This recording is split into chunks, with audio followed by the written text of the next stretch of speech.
My dear friends, this first reading from the book of Job takes me back to memories of monastic youth in France.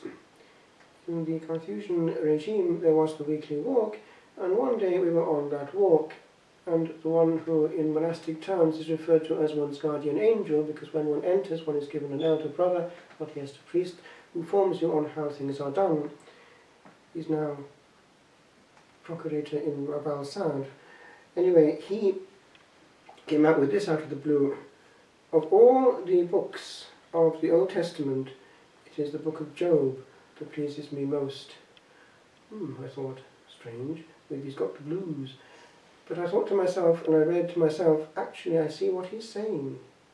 Because Job had the courage to say what he thought, and he's voicing the pain of all the ages, and he does it with a certain power.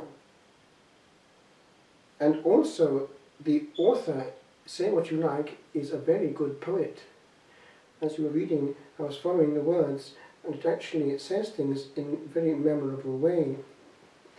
Now, I wanted to make a short meditation this evening as a continuation of what I had at the First Friday Latin Mass in St. Michael's Church to Holmwood today, because I can't develop a theme more than the time allows, so I will do it today in the evening one, part 2, because part 1 went like this.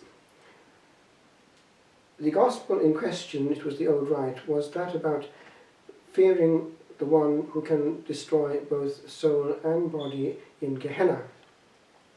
And the context was that of a martyr, St. Placid, as it happens. He was a Benedictine who went down to Sicily. Now, this question of Gehenna and what is referred to in Job here is something which people brush aside from their daily life. It's not politically correct to talk about certain things, and our society is full of euphemisms to hide the reality of death. Perhaps slightly less in Ireland than in Britain because of the tradition of wakes. However, the fact is this: many are not comfortable about that issue. Now, in the earlier celebration today, I went into it on a scientific plane, because the whole thing is not just a question of faith and reason. Science enters into it, and it's bound to, because the matter of existence is to some extent verifiable scientifically. We were meditating today on the question of why people do not wish to face it and what they do to avoid facing it. They will make fun of those who do talk about certain things, as though they were superior to it, and fairy tales were a thing that was below their dignity. And therefore they annihilate, they cancel, they delete any possibility of anything beyond. That is medieval, we have grown up. And they leave it at that, till they get there. This passage from Job is far more realistic. He is hurting. And we have the same context also in a different way in the book of Ecclesiastes, Qoheleth. Vanity of vanities, and so it goes on. What are we here for? And this, of course, is the pre-Christian vision, what we have down the road in New Grange. They were going into a mysterious shady area, the shades, umbre in Latin. We don't know quite where, but they were trying to have some insurance policy, and hence all these things they erected and left with the deceased. So when a person is before that mystery, he is facing truth. He's at least got the courage to face it and to ask it. Young people, in general, and you know all about it, do anything rather than face themselves and all the big questions of life. They are plugged in all the time to anything at all which keeps them out of their interior. It's a very satanic ploy to get them to the outside of themselves while they're young, so they fall into all the errors without reflecting and mess up their youth and therefore their whole life. Now, today we looked at the question from this angle.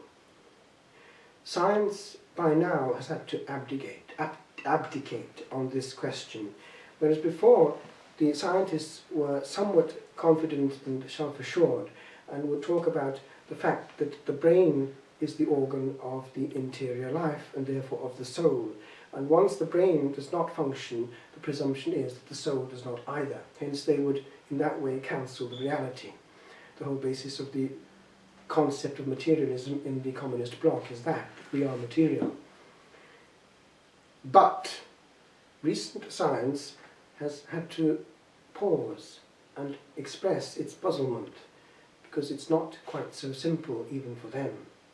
And the proof is this, that they have discovered that the evidence indicates from the large number of people who come back to life after near-death experiences that the soul actually has not had any discontinuity of existence even when the heart stopped beating. They come back and tell you the same sort of story. They can see from on high the body, they start travelling. And so the scientists, because of the large number by now of these near-death experiences, NDE, had to say, well, henceforth the preponderance is towards presuming that therefore the soul has its own self-sufficiency. Otherwise all these people who have the same story could not really be saying with such conviction the same thing. But there is more, and this is how I'm going to get into part 2 today. The whole question of what this passage of Job in this translation refers to as, listen, have you journeyed all the way to the sources of the sea? Now the sea is the deepest part that we have of earth, if you see what I mean. Or walked where the abyss is deepest. The word abyss comes from two roots, negative, and abyss, the abyss root, it's of depth. There's no bottom. The abyss is the bottomless place. Have you been shown the gates of death? Or met the janitors, those who hold the gates, of Shadowland, again, umbre, shadows? Have you an inkling of the extent of the earth? And so it goes on. In other words, recognizing that we are on the side of ignorance. Now, this question also has been looked into unwittingly by recent science. This area of the deepest place. It's linked with the other, but unexpectedly. It has been kept somewhat quiet, but it has been picked up, e.g. in the Gulf of Mexico, when BP were doing boring experiences, boring into the very crust of the earth as possibly they could with new devices. And they have found surprising things taking place. Now look at what's going on. Where we are sitting here, we are a long way from the centre of the earth. All that thick ground is separating us. Although actually the other day I was preaching in Italy, and before the retreat I was brought from the train to the monastery passing by sulphurous openings. It's a volcano and there's still sulphur coming out, and when you actually stand there, you're actually gazing into the crust of the earth with stuff coming out. Interesting, it's a little parenthesis. But anyway, if you go into the sea, if you go into the very deep oceans, the Pacific, the Gulf of Mexico, all these very extremely deep waters are to be found, you can get as near to the very centre, or at least the part of the interior of the earth where things change in nature, they cease to be solid, within about 1 kilometre or a mile, which is not all that much. And that is the point. Things have been happening in that borderline sphere which have puzzled the scientists. I was looking at this about a year ago on various YouTubes which talked about it, and it was interesting that even those who were making them were saying this is not being reported at all, as though there was a deliberate policy of not letting it be known. But it was quite interesting that what was happening was this. If they started to bore right there and got below the seabed through these modern means, things started to happen. Colossal outbursts of heat would come from deeper down, capable of turning white the machinery that they had at the bottom of the sea, which is freezing cold. And things would escape. Now that's the point. Things would escape. And because of the modern means, they were actually seeing these strange things that were escaping. unknown creatures of a hideous nature indescribable, which were eating solid metal and behaving in an awfully, let's say, diabolical way. Now, say what you like, it's just observed. I'm just reporting things which I have seen on YouTube and which you can do yourself if you want to. You have to go into something like BP boring in the Gulf of Mexico. You'll find a whole lot of things in there.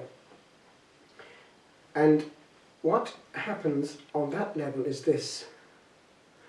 Science has to say, well look, that would seem to indicate that the world as we know it does not stop at the point where we can get no further. We have accidentally pierced, and it seems therefore that there is an unknown world way down. This of which Job is speaking without knowing it. Third part. Where do we fit in all this? Well, big time. When a soul goes, and this is going back to the earlier part I was saying, those who come back say, it didn't stop. I was starting to move. And the more the death experience goes on, the further they go. And if you want to, you can see for yourself the many, many testimonies that have come back from people who have had a complete reversal, conversion, after finding that it was very, very real. And of course it's understandable, because why? As in youth culture now, all is geared towards getting us outside ourselves and distracting us. In the beyond, for the first time, there is no more distraction or escape. One is faced with what is and what will be, and what one is and will be. And if they haven't faced it in this short part of eternity, which is time, it's a lot of regret for all eternity to come. Now, do you see how the one down there is extremely clever? He's got the whole of humanity in practice, in his game. Do anything but let them face themselves, and I've got them. So I leave it there, my friends, but you who are young, think on these things, because even though you may be made fun of, you can quietly sit down and say, well actually, one day, maybe, you'll be sorry.